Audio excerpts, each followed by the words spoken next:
एक Australian horror thriller film साल 2023 में रिलीज हुई जिसका नाम है you will never find me. ये फिल्म सस्पेंस से भरी है, आप इसे प्रेडिक्ट नहीं कर सकते, बल्कि इसकी कहानी और एंडिंग को लेकर आप अपने जहन में कई थीरीज बना सकते हैं। फिल्म में सिर्फ दो ही कैरेक्टर्स है, कहानी कंफ्यूजिंग और चौंका देने वाली है, इसलिए अंत तक जरूर देखिए। फिल्म की कहानी शुरू होती है एक तूफानी रात से। ट्रेलर में रहने वाला एक अकेला शख्स जिसका नाम पैट्रिक है, वो हमारी इस कहानी का मुखिया किरदार है। पैट्रिक एक अजीब सा और पैरानॉइड इंसान है। इसी के साथ हमें एक और सीन दिखाया जाता है जो शायद पैट्रिक की याद हो सकती है। वो गाड़ी में बैठा था, तब एक लड़की वहां आती है, मगर तेज बारिश की वजह से उस लड़की का चेहरा हम दर्शक देख नहीं पाते। ये वाला सीन 2-3 बार फिल्म में दिखाया जाता है और अंत में इसका राज खुलेगा।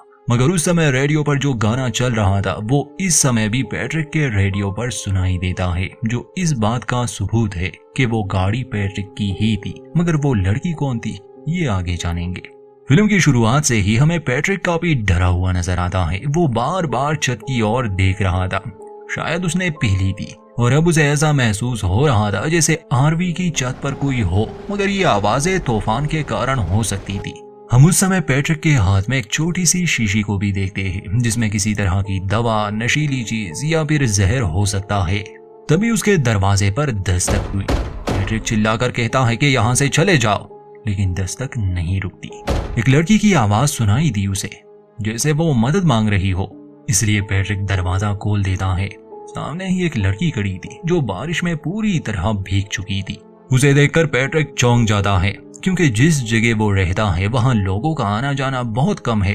वो लड़की पैट्रिक से मदद मांगती है, वो अंदर आना चाहती थी। पैट्रिक थोड़ी देर के लिए सोचता है, मगर फिर उसे अंदर आने देता है।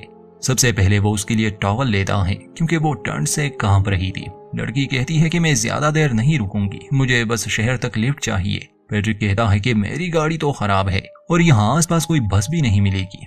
वो पहले दरवाजा ना खोलने के लिए माफी मांगता है और कहता है कि उसके पड़ोस के बच्चे उसे अक्सर परेशान करते रहते हैं। दरवाजे पर नॉक करके वो भाग जाते हैं, पता नहीं उन्हें इससे क्या खुशी मिलती है।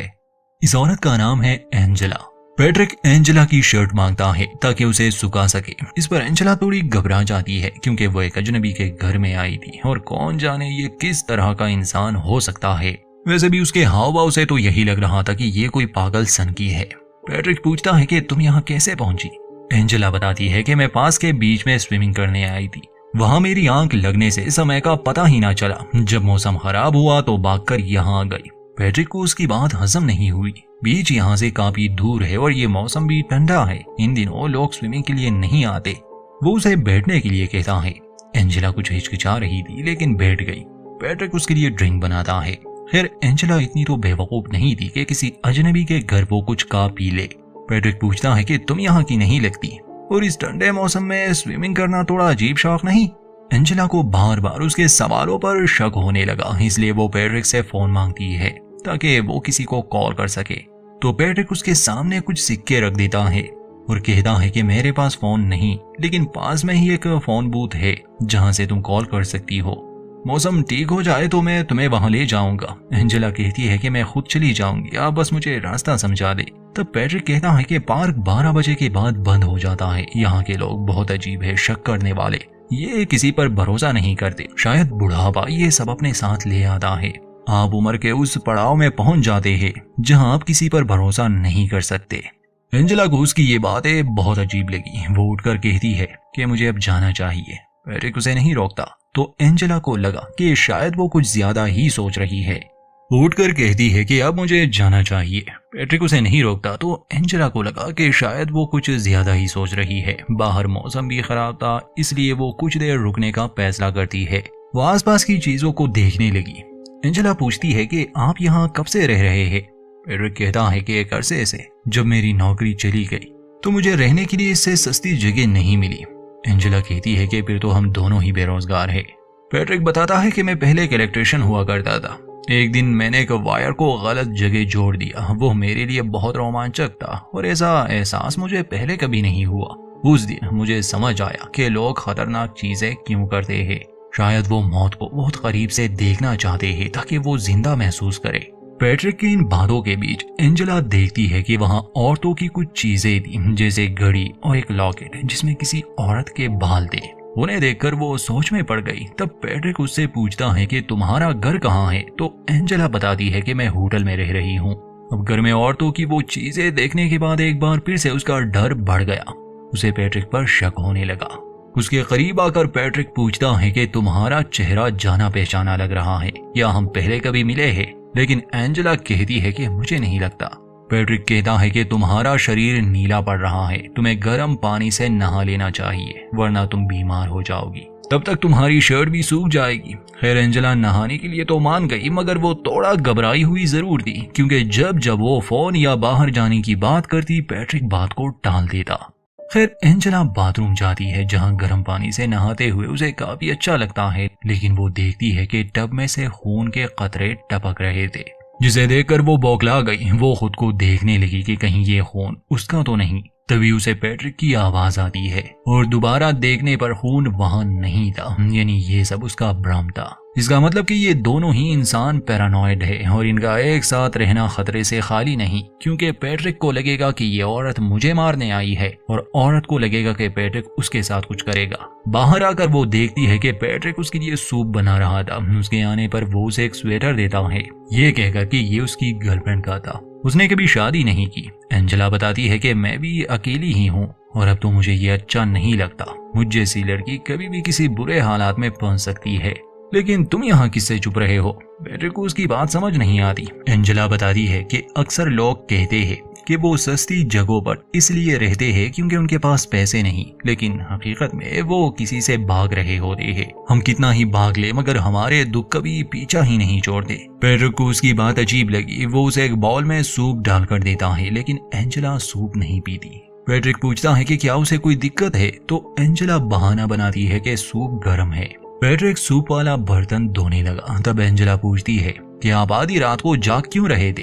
तो पैट्रिक कहता है कि बुढ़ापे में इंसान को नींद नहीं आती, रात आपको डराती है लेकिन रोशनी से भी नफरत हो जाती है। इस बीच हम देखते हैं कि जिस बर्तन को पैट्रिक धो रहा था उसमें खून है, लेकिन ये दरअसल पैट्रिक का भ्रम था। तब एंजेला हैरानी से उसकी तरफ देखकर पूछती है कि तुमने बताया कि पार्क का दरवाजा 12 बजे के बाद बंद हो जाता है, तुम्हें अंदर कैसे आई? पैट्रिक कहता है कि मैं भी तुमसे यही पूछने वाला था। अब वो उसका जवाब दे पाए इससे पहले ही दरवाजे पर जोर से दस्तक हुई। पैट्रिक घबरा गया था, मगर यह आवाज सिर्फ पैट्रिक को ही सुनाई दी।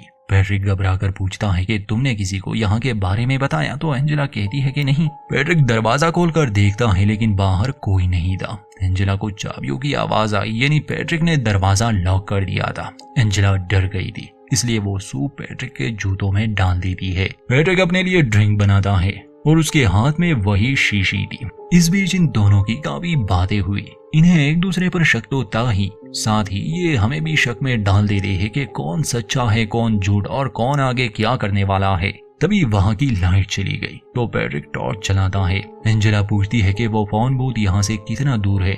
पैट्रिक कहता है कि अब वहां जाने का कोई फायदा नहीं, क्योंकि पूरे एरिया की लाइट चली गई होगी। ऐसे में फोन भी काम नहीं करेगा। मैं बाहर मैन स्विच देखने चला जाता, लेकिन मेरे जूतों में तो इस वक्त सूप है। यानी पैट्रिक जानता था कि एंजेला ने वो सूप उसके जूतों में डाल दिया। वो कहता है कि अगर तुम चाहो तो जा सकती हो, तुम्हें मुझसे डरने की जरूरत नहीं। ये सुनकर एंजेला बहुत शर्मिंदा हो गई। वो अपने बर्ताव के लिए माफी मांगती है, क्योंकि पैट्रिक कब से उसकी मदद कर रहा है।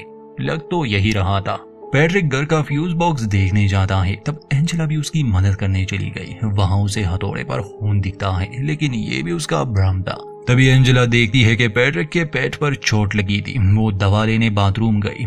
तब एक डब्बे में उसे बहुत सारे एयर टॉप्स मिलते हैं, जिसमें से एक उसका भी था। ये देखकर वो डर गई। सोचने वाली बात ये थी कि ये पैट्रिक ने कब ली होगी। वो बाहर आकर पूछती है कि तुमने मेरा टॉप्स क्यों चुराया? पैट्रिक कहता है कि तुम्हें कोई गलतफहमी हुई है।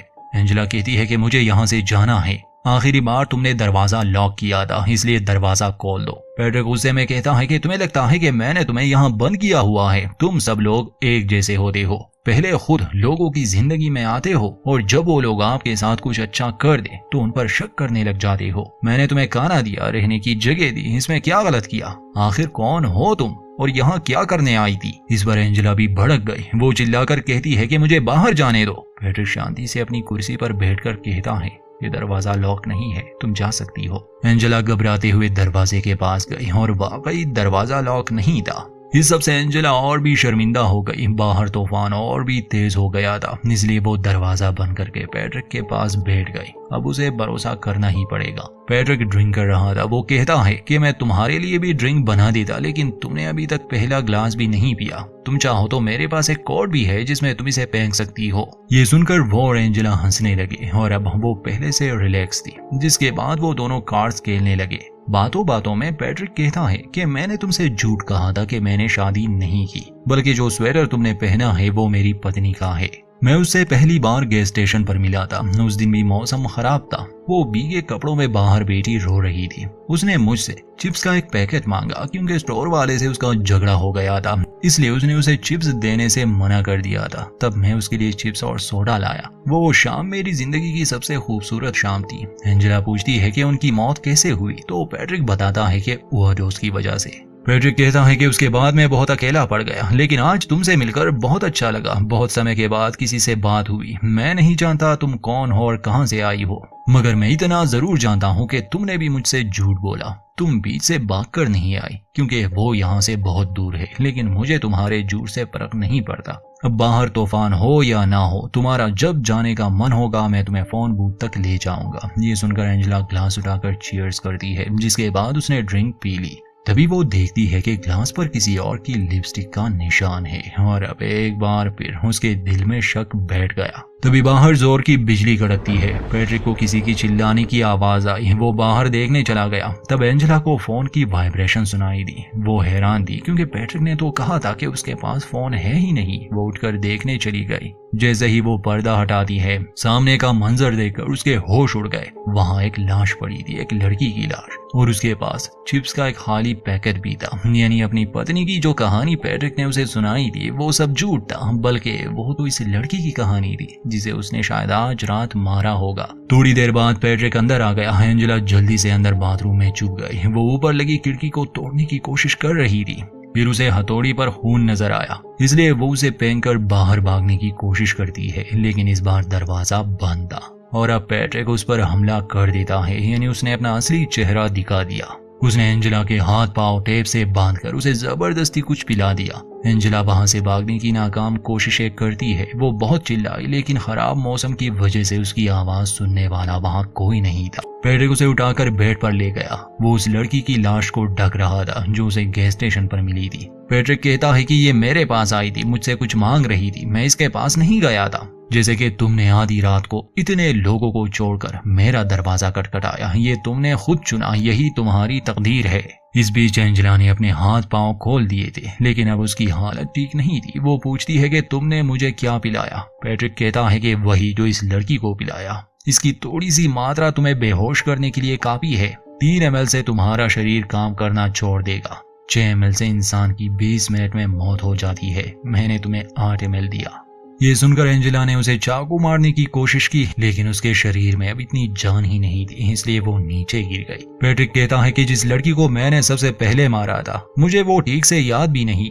उसे लिफ्ट चाहिए थी। उसके शरीर पर हार्ट बीट का टैटू था। उस दिन मैं बहुत डर गया था। मुझे लगा कि अब पुलिस मुझे लेने आएगी, लेकिन ऐसा नहीं हुआ। कोई नहीं आया और धीरे धीरे मेरा ये डर भी खत्म हो गया। फिर मुझे एहसास हुआ कि बुराई जैसी कोई चीज नहीं होती और ना ही ईश्वर। ईश्वर सिर्फ हमारे मन की आवाज है। अगर तुम उस पर ध्यान ना दो तो ईश्वर जैसी भी कोई चीज नहीं होती। हम इस दुनिया में अकेले हैं। एंजेला अपनी आखिरी सांसें ले रही थी। वो जीना चाहती थी। उसे तड़पता हुआ देखकर पैट्रिक को उस पर रहम नहीं आता। वो उसे उठाकर उसी जगह लिटा देता है जहां उस दूसरी लड़की को रखा था। वो उसके मुंह पर एक कपड़ा रखता है जिससे उसकी आखिरी सांसें भी रुक गई। एंजेला मर चुकी थी। तभी रेडियो पर वही गाना बजने लगा जिससे पैट्रिक को वो लड़की याद आई जो उसकी गाड़ी के बाहर खड़ी थी। पैट्रिक जल्दी से एंजेला की शर्ट उतारता है। उसके शरीर पर वही हार्ट बीट वाला टैटू बना था। यानी वो लड़की जिसे सबसे पहले पैट्रिक ने मारा था वो यही थी। और यही वजह है कि पैट्रिक उससे पूछ रहा था कि क्या हम पहले कभी मिले हैं। अब ये देखकर पैट्रिक बौखला जाता है।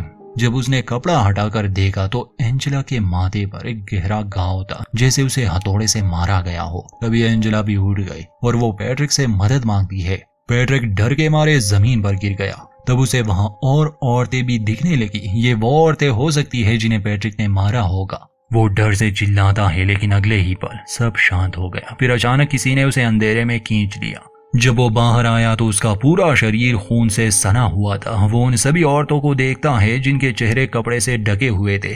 पैट्रिक ने भागने की कोशिश की, लेकिन वो औरतें उसे बाहर जाने नहीं दे रही थी।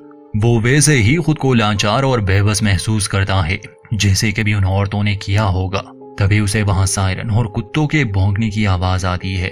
कोई उसका दरवाजा खटखटा रहा था, यानी पुलिस वहां पहुंच गई थी। पैट्रिक दरवाजा नहीं खोलता, तभी एंजेला फिर से उसके सामने आ गई। उसके गले में वही बालों वाला लॉकेट था, जिससे हम समझ पाते हैं कि पैट्रिक अपने विक्टिम की कोई चीज अपने पास रख लिया करता था। एंजेला के हाथ में वही जहर वाली शीशी थी। वो पैट्रिक को पैर से पकड़कर घसीटती है। तब हम पैट्रिक की आवाज सुनते हैं कि मुझे हमेशा से डर था कि कोई मुझे पकड़ ना ले। आखिर ये सब कब रुकेगा? ये डर कब खत्म होगा? अब एंजेला उसे वही जहर वाली शराब पीने पर मजबूर करती है। उसने एक ही सांस में उसे पूरी बोतल पिला दी और जैसे ही बोतल खत्म हुई, अचानक से सब कुछ नॉर्मल हो गया। किसी ने दरवाजे पर दस्तक दी। जब पैट्रिक देखने गया तो बाहर वो शरारती बच्चे थे जो अक्सर उसे परेशान करते हैं। बाहर मौसम बिल्कुल साफ था, कोई तूफान नहीं था। पैट्रिक देखता है कि एंजेला की लाश वहीं पर मौजूद थी जिसे उसने गैस स्टेशन पर देखा था, और फिर वो उस शीशी को निकालता है जो अब खाली थी। पैट्रिक ने अब तक जो भी देखा वो उसका भ्रम था, लेकिन जहर वो सच में पी चुका था। दरअसल कहानी की शुरुआत से ही हमने जिस एंजेला को देखा वो पैट्रिक का पहला शिकार थी। उसके बाद वो कई सारी लड़कियों को मार चुका है, लेकिन उसके दिल में हमेशा ये डर था कि एक दिन पुलिस उसे पकड़ लेगी। वो अपने पापों का बोझ बर्दाश्त नहीं कर पाया, जिस वजह से उसे भ्रम होने लगा और आखिरकार उसने अपने ही हाथों से वो जहर पी लिया। ये तेरी थोड़ी सही बैठती है, बजाय इसके कि हम ये मान ले कि वो सब बस पैट्रिक की सोच थी। वो कोई सीरियल किलर नहीं था, कुछ भी असली नहीं था, क्योंकि फिर ये कहानी का एक बेकार सा करेक्टर बन जाता है जिसमें कोई दिलचस्प बात है ही नहीं। तो उसका हत्यारा होना ही कहानी का मेन पॉइंट है। एंजेला को शायद वो बार बार हेल्यूसिनेट कर रहा था, जिसे उसने काफी पहले मार दिया होगा। बाकी ये फिल्म देखते समय आपको जोड़े रखती है। स्लो जरूर है, पर इस तरह की फिल्में जिन्हें पसंद है उनके लिए ये बेस्ट है। खैर, आखिर में पैट्रिक की मौत हो गई। अब ये बताना मुश्किल है कि उसने सिर्फ एक औरत को मारा या अनगिनत औरतों को, और ये भी कि शायद वो कोई सीरियल किलर है ही नहीं, बल्कि अकेले रहने की वजह से वो पागल हो गया और ये सब उसकी फैंटेसी है। खैर, आप बताएं आपको कौन सी वाली थ्योरी पसंद है। वीडियो अच्छी लगे तो लाइक करें, चैनल को सब्सक्राइब करना ना भूलें। मिलते हैं किसी और कहानी में।